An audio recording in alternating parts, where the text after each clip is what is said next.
좋아요, 구독! 네, 오늘의 일면 헤드라인입니다. 젠슨 황, 삼성전자 HBM 테스트 진행 중 실패한 적 없다. 네, 오늘 함께 하실 분은 헤르메스 스타 김시은 팀장입니다. 어서 오세요. 네, 안녕하세요.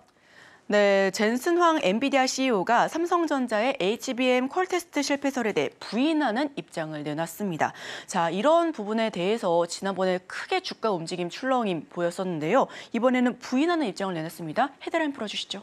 일단 어제 시간 외에서 관련 내용 뉴스들이 나왔고 그로 인해서 시간 외의 흐름들을 보면은 그때 당시에 원전 관련 종목군들의 강세 흐름들이 돋보였지만 이쪽에서의 수급이 반도체로 쏠렸다. 그로 인해서 시간외 같은 경우에는 삼성전자를 비롯한 반도체 종목군들의 강세 흐름들이 돋보였다라고 보시면 좋을 것 같은데 아무래도 반도체 쪽에서의 투자 심리가 위축된 이유가 삼성전자 HBM 테스트를 좀 진행하지 못했다라는 점.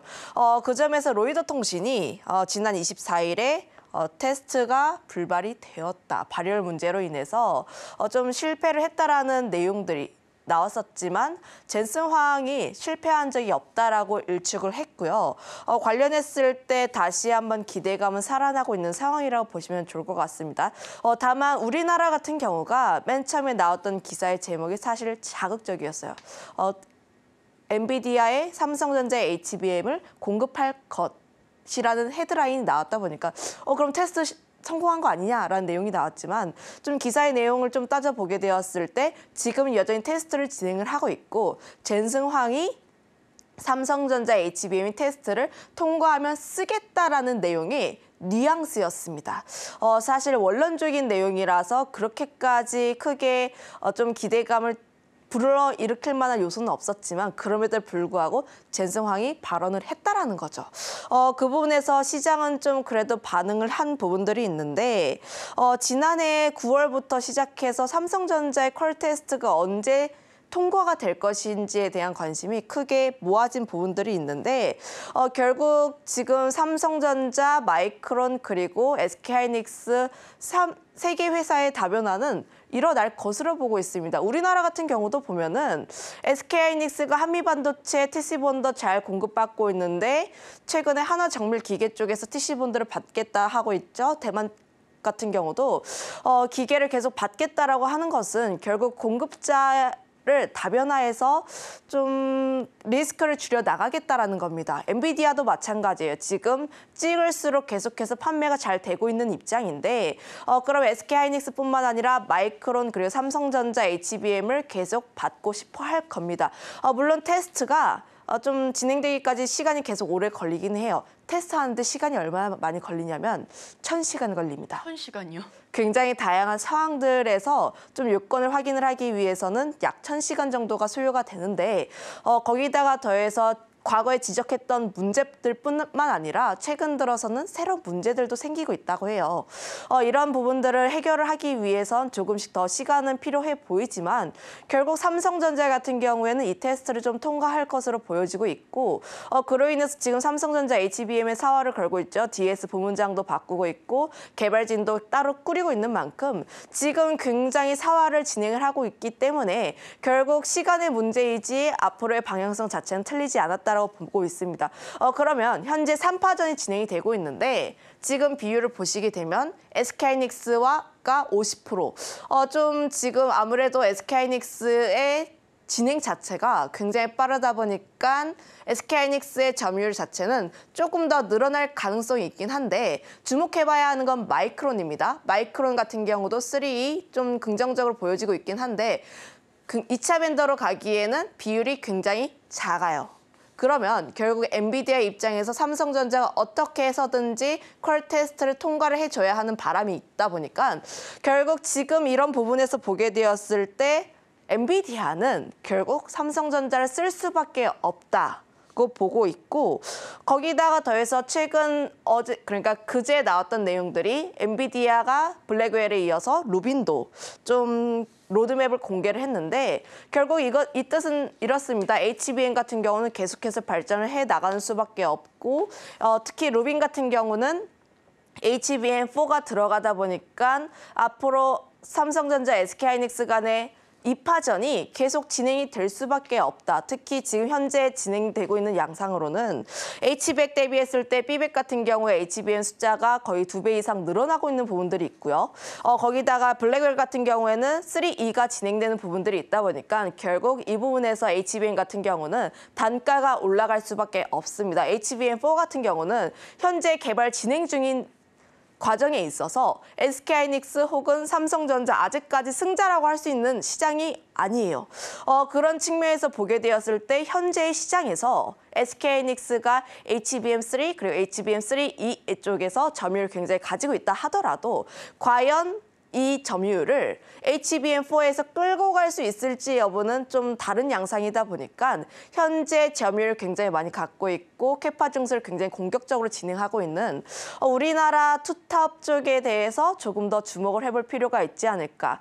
사실 그렇게까지 대단한 내용들은 아니었지만 우리가 좀 내용들을 엮어서 다양한 뉴스들을 종합을 해보면 삼성전자에 대한 믿음은 계속 가져갈 수밖에 없다라고 보고 있습니다.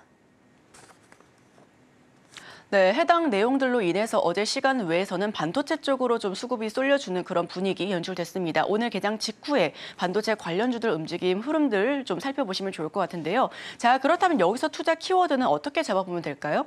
아무래도 삼성전자가 가장 큰 키워드일 것 같아요. 삼성전자가 움직여줘야지 다른 반도체 종목군들도 함께 움직이다 보니까 삼성전자에 대해서 호재가 무엇이 있는지 그리고 악재가 무엇이 있는지는 우리가 조금씩 더 따져봐야 할 것 같습니다. 아무래도 악재성이라고 하는 부분들은 외국인의 수급이 계속 이탈이 되고 있다는 점이라고 보시면 될 것 같은데 제가 차트를 한번 띄워왔어요. 차트를 한번 띄워왔을 때 3월 달쯤에 가장 큰 양대 장봉을 그리면서 올라갔던 부분들이 젠슨황이 발언을 하면서입니다. 삼성전자의 HBM이 테스트를 통과했으면 좋겠다라는 바람을 이야기를 하면서 그때부터 외국인의 매수세가 굉장히 강하게 들어오면서 박스권을 뚫고 올라가는 흐름들이 나왔어요. 3월에도 외국인의 매수세가 이어졌고 4월 같은 경우에도 외국인의 매수세가 이어졌는데 다만 외국인의 매수세가 갑자기 뚝 끊겼던 시점이 5월입니다. 5월 같은 경우가 한 마이너스 1조 정도였다고 보시면 좋을 것 같고 특히 최근 들어서는 그 외국인 매도폭이 굉장히 강하게 나왔었는데 지금 5월 24일부터는 매도가 한 3조 정도가 나왔어요. 그런데 이 부분에 대한 특징을 보게 되면 4월 같은 경우에는 외국인의 매수가 이어졌다라고 이야기를 했습니다. 그러면 외국인 같은 경우는 삼성전자가 하락을 했을 때 매수를 계속해서 진행을 하면서 방어를 해주는 역할이었지만 최근 같은 경우에는 특히 5월 같은 경우에는 하락을 했을 때 외국인이 매도를 하는 그런 차이점이 있어요. 그러면 삼성전자 같은 경우에는 현재 외국인의 수급이 계속 이탈이 되고 있기 때문에 결국 외국인이 우려하는 부분들을 좀 해결을 해야지 주가 같은 경우도 턴을 할 필요가 있다라고 보여지고 있습니다. 우선 첫 번째에 대해서 우려하고 있는 부분들은 파업에 대한 부분이라고 보시면 좋을 것 같은데 결국 뭐 삼성전자가 또 마찬가지로 파업에 대한 부분들을 계속 우려를 하고 있다라는 점. 물론 이 부분들이 금요일에 단발성으로 끝나는지 혹은 연속성을 띌 것인지에 대해서 좀 우리가 확인을 해봐야 하는 요소이긴 하지만 반도체 공장 같은 경우는 좀 중단이 될 것으로 보여지고 있지는 않기 때문에 이 부분 같은 경우에는 좀 단기간적으로 해결이 될 요소라고 보고 있다는 점. 두 번째 요소는 모건 스탠리를 비롯해서 외국계가 사실 AI 수혜주로 삼성전자를 꼽지 않았습니다. HBM을 좀 엔비디아에 납품을 하지 못하고 있다는 이슈인데 이 부분 같은 경우에 제가 앞서 이야기를 했듯이 시간의 문제이지 방향성은 좀 틀리지 않았다 보니까 결국 이 부분이 좀 해결이 될 방향성이 있다는 거예요. 거기다 지금 앞서 이야기를 했던 것처럼 직전에 상승했던 모든 상승 라인을 모두 다 반납하는 라인대까지 내려왔습니다. 그런데 삼성전자가 현재 HBM만 있는 것은 또 아니에요. HBM은 플러스 굉장히 큰 매력적인 요소이고 기본적으로 탄탄하게 받쳐주고 있는 게 캐시 플로우. 그러니까 레거시가 얼마나 잘 견주하게 버텨주는지인데 5월에 수출입 데이터가 나왔습니다. 그중에서 반도체 굉장히 견조한 흐름들을 보여주고 있고 특히 50%의 성장세가 나와주고 있는데 디램 고정 가격 같은 경우도 $2 그리고 낸드도 $4.9 수준에서의 안정화 흐름들이 계속 나와주고 있다는 거예요. 특히 낸드 같은 경우에 ESS 그리고 중국 쪽에서의 수요가 계속 증가하게 되면서 가동률도 굉장히 좋습니다.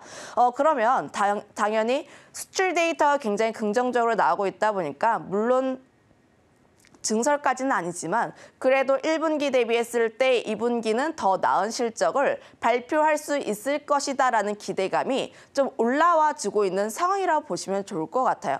물론 지금 막 이제 실적 발표 시즌이 마친 지가 얼마 안 되었는데 우리 이제 또 2분기 실적 어떻게 나오는지 관심 가져야 합니다. 6월 말에 마이크론 테크놀로지의 잠정 실적 발표가 예정되어 있고 7월 초가 삼성전자 2분기 실적 발표가 예정이 되어 있기 때문에 한 주, 두 주 뒤면은 삼성전자의 2분기 실적은 어떻게 될 것인지에 대해서 이야기를 하는 리포트가 굉장히 많아질 것으로 예상을 하고 있어요. 그때 다시 한번 삼성전자 같은 경우에 실적에 대한 기대감들 그리고 HBM 같은 경우는 현재 계속 나와 있는 내용들로 종합을 해봤을 때 계속 기대감을 가져볼 수 있는 요소라고 보여지고 있어서 현재 주가 같은 경우는 굉장히 긍정적으로 보여지고 있고요. 삼성전자가 다시 한번 움직이게 된다면 아무래도 삼성전자가 전체 지수에서 차지하는 비중 자체가 꽤 크다 보니까 삼성전자 움직인다는 건 결국 지수가 움직인다라는 겁니다. 그런데 앞서 이야기를 했다시피 주가가 좀 많이 낮아 있는 상황이기도 하고요. 현재 120선 위치에 있는데 좀 삼성전자의 차트를 크게 끌어서 보게 되면 역사적으로 121선에서 반등을 하는 그런 흐름들이 나와주고 있어서 현재 이 시점에서 삼성전자를 비롯한 반도체 종목군들 같은 경우는 우리가 조금 더 관심 있게 볼 필요가 있지 않을까라는 의견 드려보도록 하겠습니다. 네, 오늘의 명 키워드는 삼성전자 그 자체를 잡아봤습니다. 다만 5월 들어서 외국인의 수급 이탈이 좀 거세지고 있는데요. 외국인을 좀 워워시킬 한 방이 필요해 보입니다. 자, 그렇다면 여기서 우리 수혜 섹터 한번 살펴봐야 될 것 같은데 반도체가 될 것 같은데요? 네, 아무래도 반도체를 보는 게 맞고 그중에서 어떤 종목을 봐야 하나요? 라고 보면은 현재 시점에서는 대장주를 보는 게 맞다고 보고 있습니다. 소부장단에서의 그 탄력적인 움직임을 보는 것도 좋긴 하지만 현재 같은 경우에 반도체가 주도주로서의 역할을 제대로 해주지 못하고 있어요. 삼성전자, SK하이닉스 좀 지지부진한 흐름들이 최근에 나와주고 있고 그로 인해서 소부장단에서는 일부 종목군들의 강세 흐름들만 나와주고 있습니다. 그러면 결국 반도체 섹터가 전반적으로 움직이기 위해서 반도체 대장주가 먼저 움직일 필요가 있다 보니까 대장주 위주로 먼저 관심을 가져볼 필요가 있지 않을까. 특히 SK하이닉스 같은 경우는 좀 올랐을 때는 좀 두려워서 매수를 하지 못했다면 좀 늘렸을 때는 계속 관심 있게 볼 필요가 있다라는 점. 아무래도 현재 엔비디아 쪽에서의 공급을 굉장히 잘 진행하고 있는 부분들이 있다 보니까 독점적인 역할이 있어요. 거기에서의 무시를 할 수가 없기 때문에 AI 시장 쪽에서의 SK하이닉스의 위치는 좀 더 이어질 것이다. 그리고 HBM 시장이 계속 커질 것이라고 가정을 하면 그 안에서의 매출 성장세도 기대를 할 수밖에 없는 부분들이고 최근에 나왔던 이야기가 SK하이닉스가 HBM의 수율을 공개를 했습니다. 그런데 수율을 공개를 했다는 것 자체는 굉장히 큰 자신감. 나는 지금 수율을 공개를 하더라도 삼성전자를 따돌릴 만한 자신감이 있다라는 해석으로 내비칠 수가 있다 보니까 결국 지금 현재 실적 혹은 HBM의 수혜를 받는 것은 SK하이닉스가 될 것이다라고 보여지고 있고요.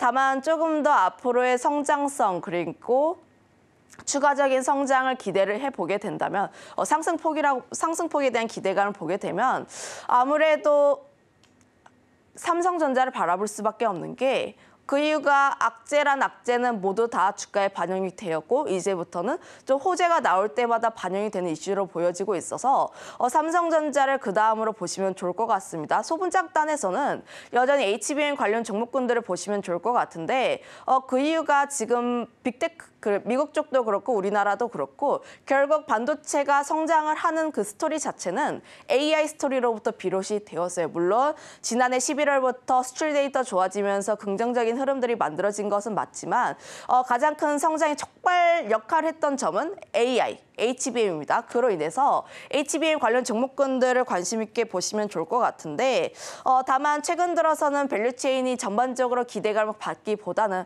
얼마나 실제로 이익을 낼 수 있는지가 가장 중요하다라고 보여지고 있고 관련 종목으로는 PSK 홀딩스 그리고 DI, 한미 반도체가 있습니다. 현재 소부장단에서 이 세 가지 종목을 관심 있게 보고 있는데 결국 키워드는 수율을 얼마나 잘 잡아내는지라고 보시면 좋을 것 같아요. 결국 지금 HBM이 D램 대비했을 때 수율을 잡기가 굉장히 어려운 부분이다 보니까 세정 공정이라든지 혹은 수율을 높일 수 있는 부분들, 테스터 장비, TC본드에 대한 관심들이 계속 이어지는 부분들이 있어서 최근 수급이 들어오고 있고 그래도 기술력이 인정을 받은 종목군들 위주로 좀 관심 있게 보시면 좋을 것 같다라는 의견 드려보도록 하겠습니다. 좋아요, 구독!